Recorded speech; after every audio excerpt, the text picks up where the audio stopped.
is leading ICV. What we have to do is stay ahead of the curve.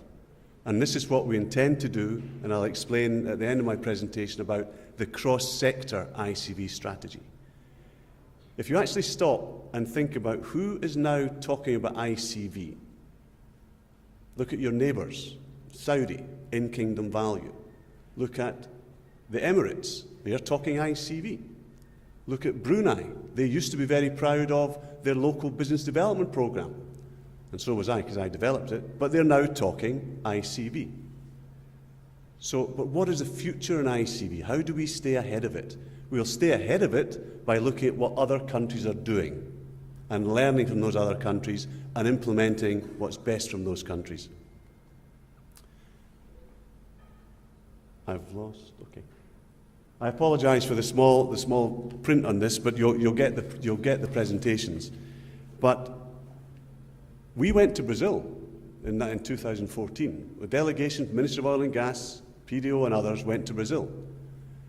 Even then, I mean, everyone was saying Brazil, Brazil, Brazil. And if there's any Brazilians in the audience, I'm not knocking Brazil, but they got it wrong.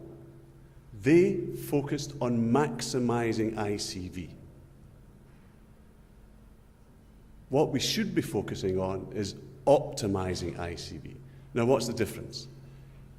Brazilians and others said you have to maximise local content.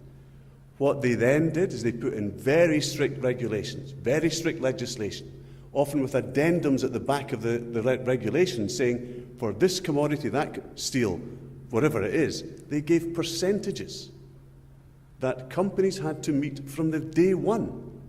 In Brazil, companies had to meet 40% in marine services from day one in exploration.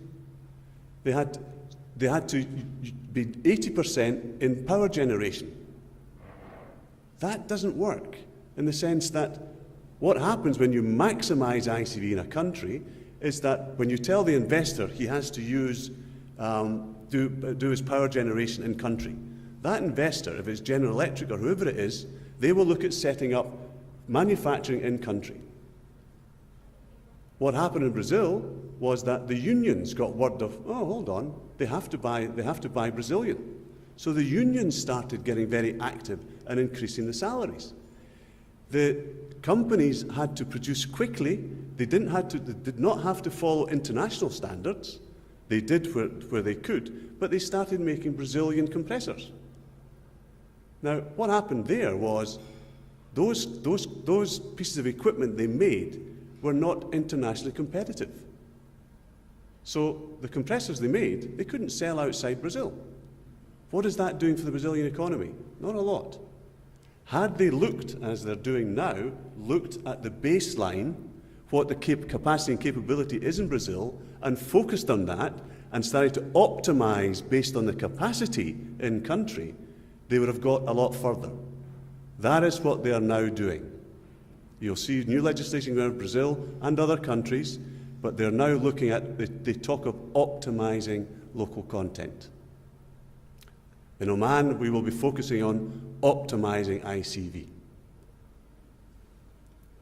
What's happened there now that they've done that, it's actually more people are investing.